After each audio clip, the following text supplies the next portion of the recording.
தமிழக சட்டசபை வைரலா போயிட்டு இருக்கக்கூடிய ஒரு நேரத்தில் அதை விட வைரலான ஒரு செய்தி வருது. என்னன்னு பார்த்தனா, ஒரு பைசாவுக்கு தங்க மோதிரம் ஒரு நிறுவனம் கொடுக்க போறாங்க. அதுவும் குறிப்பா பார்த்தனா தமிழக அரசோட தாய்மாமன் தங்க மோதிரம் திட்டத்துக்கு இந்த நகைகளானது ஒரு பைசாவில் கொடுக்க போறாங்கன்னு சொல்லி ஆன்லைன் முழுக்க வேகமா ஒரு செய்தி பரவுது. என்ன விளையாடிட்டு இருக்கீங்களா? இன்னைக்கு தங்கம் வைக்கிற விலை என்ன? ஒரு பைசாவில் எப்படி கொடுக்க முடியும்? அதுவும் இந்த நிறுவனம் ஒரு தனியார் நிறுவனம், எப்படி அவங்க அரசுக்கு இதை கொடுப்பாங்கன்னு சில விஷயங்களை தேடி பார்க்குறப்ப தான் ஒரு கிராம் ஒரு பைசா கொடுக்க போறதில்ல.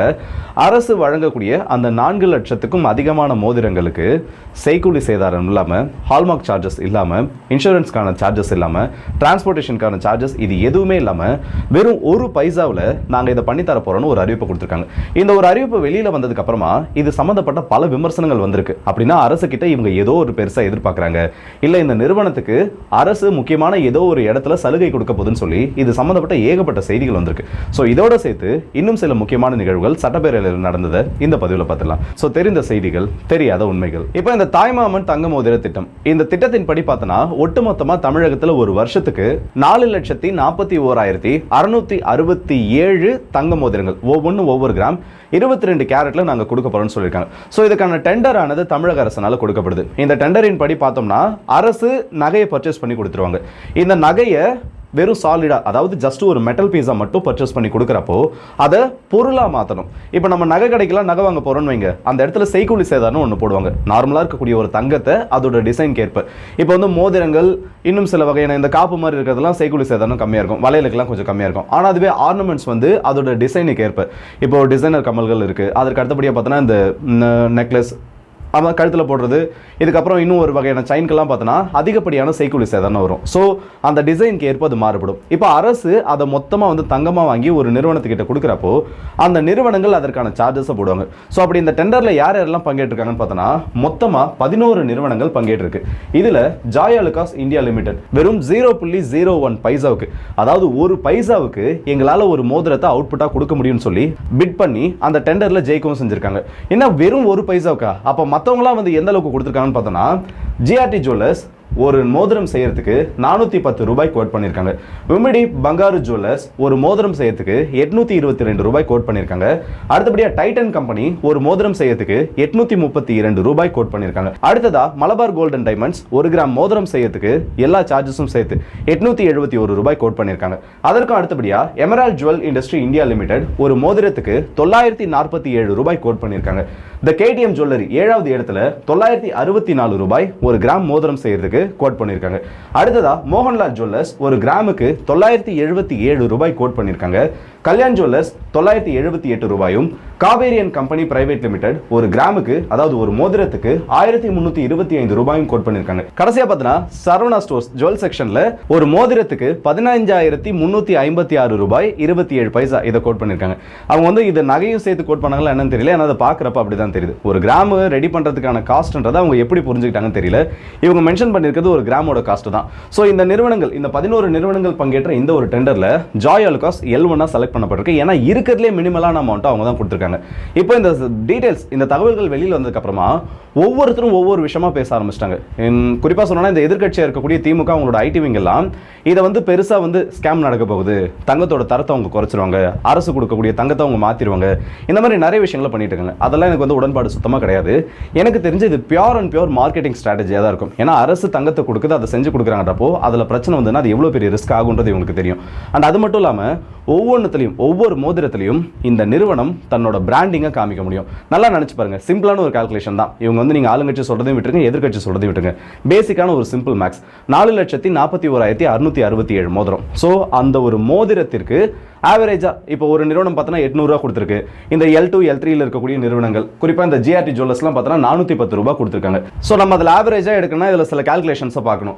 ஒரு மோதிரத்துக்கான மேக்கிங் சார்ஜஸ், அதாவது செய்கூலி சேதாரம் பண்றது 250 ரூபாயிலிருந்து 350 ரூபா, அதாவது அந்த ஒரு கிராமுக்குன்னு வச்சுக்கோங்க. இந்த மோதிரத்தில் அவங்க எதுவும் பெருசா டிசைன்லாம் போட போறது கிடையாது. ஸோ 250 இருந்து 300 வரைக்கும் ஒரு மோதிரத்துக்கான அந்த செய்கூலி சேதாரம். இதுக்கு அடுத்தபடியாக பார்த்தோன்னா BAS ஹால்மார்க்கிங் சார்ஜஸ், எல்லா நகையிலையும் அந்த ஹால்மார்க்கிங் சார்ஜஸ்னு சொல்லிட்டு அந்த முத்திரைக்காக ஒரு குறிப்பிட்ட அமௌண்ட் எடுக்குவாங்க, அது ஒரு 50 ரூபாய். இதுக்கு அடுத்தபடியாக பார்த்தோன்னா முதலமைச்சர்களோட படம் அதில் வரும்ன்ற மாதிரி சொல்றாங்க. அதுக்கப்புறம் டிஎன் கவர்மெண்டோட லோகோ, அதற்கெல்லாம் சேர்த்து ஒரு 20 இருந்து 35 ரூபாய். லாஜிஸ்டிக்ஸ் மற்றும் டெலிவரிக்காக அந்த ஹாஸ்பிட்டலுக்கு அவங்க கொண்டு வந்து சேர்க்கறதுக்கு ஒரு மோதிரத்துக்கு ஒரு 30 இருந்து 50 ரூபாய். அண்ட் அதற்கு அடுத்தபடியாக பார்த்தோன்னா அந்த டிராவல் இன்சூரன்ஸ், அதற்கு வந்து ஒரு மோதிரத்துக்கு 10 இருந்து 15 ரூபான்னு பார்த்தோன்னா இவங்க அடுத்ததா ஜிஆர்டி அந்த L2ல கொடுத்துருக்காங்கல்ல, அவங்க கொடுத்துருக்கக்கூடிய கொட்டேஷனோட இது மேட்ச் ஆகும். ஸோ ஆவரேஜா பார்த்தோன்னா 400ல இருந்து 500 ரூபாய் ஒரு மோதிரத்துக்கு செலவு. ஸோ இப்போ இந்த 4,41,667 மோதிரம் ஒரு வருஷத்துக்கு, இந்த இத்தனை மோதிரங்களுக்கும் ஆவரேஜா 450 ரூபான்னு ஒரு கணக்கு நம்ம எடுத்தோம்னு வைங்க, ஒரு வருஷத்துல இவங்களுக்கு ஏற்படக்கூடிய இழப்புன்றது வெறும் 20 கோடி தான்.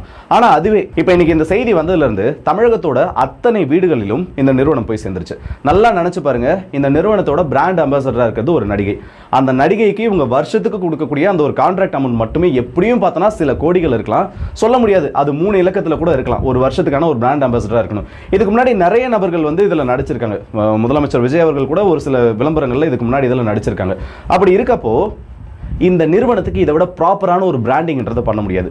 ஒரு ஹாஸ்பிட்டல்ல ஒரு வருஷத்துல ஒரு 10 மோதிரம் போச்சுன்னா கூட போதும், அந்த 10 குடும்பங்கள்ல இந்த நிறுவனத்தோட பேர் போய் உட்காரும். ஸோ ரொம்ப கம்மியான அமௌண்ட்ல தமிழ்நாடு முழுக்க போற அளவுக்கு இந்த நிறுவனத்தோட பேர் சேர்ந்துருச்சு.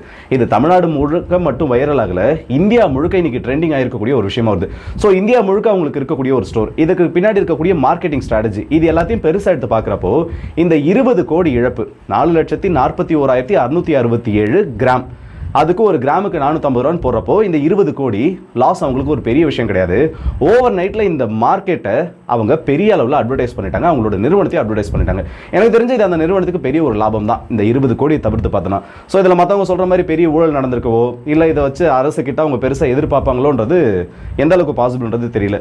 மேபி அந்த நிறுவனங்கள் அதுக்கான பிளானிங்ல இருக்கலாம். ஆனால் இந்த மார்க்கெட்டிங் ஸ்ட்ராட்டஜி வச்சு பார்க்குறப்போ இல்லை இன்னைக்கு உங்களுக்கு கிடைச்சிருக்கக்கூடிய அந்த லைம் லைட்டை பார்க்குறப்போ அதுக்கு பின்னாடி வந்து பெருசாக எந்த விதமான அரசியலும் இருக்க மாதிரி தெரியல. ஸோ இன்னைக்கு வந்திருக்கக்கூடிய செய்தி இதுதான். இது முக்கியமான ஒரு ஃபேக்டாகவும் நான் உங்களுக்கு ஷேர் பண்ணிடுறேன். அதற்கு அடுத்தபடியாக பார்த்தோன்னா இன்னைக்கு சட்டப்பேரவையில் நடந்த அடுத்த 2 முக்கியமான சம்பவங்கள். அறநிலைத்துறை அமைச்சர் ஒரு 100க்கும் அதிகமான அறிவிப்புகளை கொடுக்குறாரு. இவங்க என்னெல்லாம் பண்ண போறாங்க, எப்படியெல்லாம் வந்து திருக்கோயில்களுக்கு திருப்பணிகள் செய்ய போறாங்க, எந்தெந்த கோவில்களுக்கு பண்ண போறாங்கன்னு. ஆனா காலையில சேகர்பாபு அவர்கள் பேசுறப்பவே அதை பத்தின தகவல்கள் இல்ல இத்தனை அறிவிப்புகள் வரப்போகுதுன்றத அவையில பதிவு பண்றாரு. எனக்கு இருக்கக்கூடிய ஒரு கேள்வி என்னன்னா, அமைச்சருக்குன்னு இருக்கக்கூடிய அந்த ஒரு குழு இவங்க என்னெல்லாம் பண்ண போறாங்கன்றத ரொம்ப கான்பிடென்ஷியலா ஒரு ரிப்போர்ட்டை ரெடி பண்ணுவாங்க. அது எப்படி சேகர்பாபு வரைக்கும் போச்சுன்றது இந்த அரசுனால கண்டிப்பா கவனிக்கப்பட வேண்டிய ஒண்ணு. ஏன்னா நீங்க ரெடி பண்றது சென்சிட்டிவான ஒரு டேட்டா, அதுவும் சட்டப்பேரவையில் போய் பேச போறீங்க. நீங்க பேசுறத லட்சக்கணக்கான மக்கள் பார்த்துட்டு இருக்காங்க. கோடிக்கணக்கான மக்களுக்கு, தமிழகத்தில் இருக்கக்கூடிய 8 கோடிக்கும் அதிகமான நபர்களோட முக்கியமான சில திட்டங்களை பத்தி நீங்க அந்த இடத்துல போய் அறிவிக்க போறீங்க. அப்போ நீங்க அதை சட்டப்பேரவையில் அறிவிக்கிறதுக்கு முன்னாடியே அந்த டீடைல்ஸ் வெளியில போகுதுன்னா உங்களை சுத்தி இருக்கக்கூடிய அதிகாரிகள் உங்களுக்கு உண்மையா இல்ல, இந்த அரசாங்கத்துக்கு நேர்மையா இல்ல. சோ இது சம்பந்தப்பட்ட சில முக்கியமான விசாரணைகளை குறிப்பா சுத்தி இருக்கக்கூடிய அதிகாரிகள் இன்னும் இந்த ஆட்சி மாறினதுக்கு அப்புறமா பெரும்பான்மையான அதிகாரிகள் பழைய ஆட்சிக்கு தான் விசுவாசமா இருந்துட்டு இருக்காங்க. சோ அப்படி இருக்கப்போ நிறைய இடத்துல இந்த அரசாங்கம் முக்கியமா கொஞ்சம் ஸ்ட்ரிக்டான ஆக்ஷன்ஸை எடுக்க வேண்டியது இருக்கு. அதில் இப்பயும் இதுவும் ஒன்று பதிவாயிருக்கு. இப்போ நினச்சி பாருங்க, இதை சட்டப்பேரவையில் ஒன்று அனௌன்ஸ் பண்ண போகிறாங்க, அதுவே வெளியில் லீக் ஆகுது. இப்போ முன்னாள் அமைச்சர்கள் பல பேர் மீது ஊழல் வழக்கு இருக்கு. அண்ட் குறிப்பாக சொல்லணும்னா முதலமைச்சர் விஜய் அவர்கள் கூட சமீபத்தில் சொல்றாரு, 3 டிபார்ட்மெண்ட்டோட அந்த ஆடிட் ஃபைல் என் டேபிள் மேலே இருக்கு, இதில் பல பேர் வந்து மாட்டுவாங்க. உதயநிதி அவர்கள் தைரியமாக சவால் விடுறாரு, நீங்கள் தைரியம் இருந்தால் அதை ரிலீஸ் பண்ணுங்க, நாங்களாம் மிஸ்ஸாவே பார்த்தவங்க.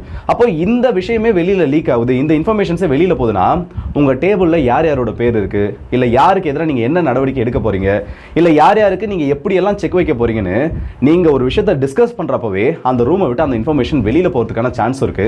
இது எல்லாத்தையும் இவங்க ரொம்ப முக்கியமா கவனிக்கணும். அண்ட் அடுத்ததா இந்து சமய அறநிலையத்துறையோட அமைச்சர் திரு ரமேஷ் அவர்கள் சில முக்கியமான அறிவிப்புகளையும் கொடுத்திருக்காங்க. ஒரு 125 கோடி மதிப்பீட்டில் பல கோயில்களுக்கு வந்து புனரமைப்பு பணிகள் நடக்க போகுது.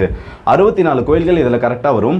1000 ஆண்டுகள் பழமையான அந்த 64 கோயில்களுக்கும் இதுல திருப்பணி நடக்குன்ற மாதிரி சொல்லியிருக்காங்க. அப்புறமா ஒரு 5 கோடி ரூபாய் மதிப்பீட்டில் சுவாமிமலை முருகர் கோவில், அறுபடை வீடுல அது ஒரு முக்கியமான கோவில், அந்த முருகர் கோவிலையும் இந்த 5 கோடி ரூபாய் மதிப்பீட்டில் திருப்பணிகளானது நடக்கும்ன்றதையும் அவரோட அறிவிப்புல சொல்லியிருக்காரு. இந்த மாதிரி நிறைய வந்திருக்கு. திருக்குளங்களை சீரமைக்கும் வகையில் முதற்கட்டமாக 100 சிதிலமடைந்த திருக்கோவில் குளங்களுக்கு, அந்த கோவில் குளங்களை சீரமைக்கிறதுக்காகவும் 28 கோடி ரூபாய் ஒதுக்கீடு பண்ணப்பட்டதா சொல்லியிருக்காங்க. இந்த மாதிரி நிறைய செய்திகளானது அவங்களோட அறிவிப்புகள்ல வெளியில வந்திருக்கு. ஸோ அரசாங்கம் ரொம்ப கேர்ஃபுல்லா இருக்கணும். இங்க இருக்கக்கூடிய அதிகாரிகள் இந்த ஆட்சிக்கு விசுவாசமா இல்ல இந்த ஆட்சிக்கு விசுவாசம்ன்றதை விட அரசாங்கத்துக்கு விசுவாசமா இல்லைன்னா ஏகப்பட்ட இடத்துல நீங்க தேவையில்லாத அவமானங்களை சந்திக்க வேண்டியது வரும். உங்களோட எதிரிகளையும் நீங்க ரொம்ப ஃப்ரீயா விடுறதுக்கு அவங்களே காரணமா, அதாவது நீங்க நினைக்கிறத செய்ய முடியாது இந்த மாதிரி அதிகாரிகள் இருக்க வரைக்கும். ஸோ அரசாங்கம் என்ன பண்றதுன்றதை பொறுத்துன்னு தான் பார்க்கணும். எவ்வளவு முக்கியமான இடத்துல இருந்தே டேட்டாவை வெளியிடுறாங்க. ஸோ இந்த வீடியோ பற்றி உங்களோட கருத்துக்கள் சொல்லி மறக்காம கமெண்ட் செக்ஷன்ல சொல்லுங்க. அண்ட் அடுத்த வீடியோ சந்திப்போம். அதுவும் விடுபடுது உங்கள் ராஜேஷ் கண்ணன்.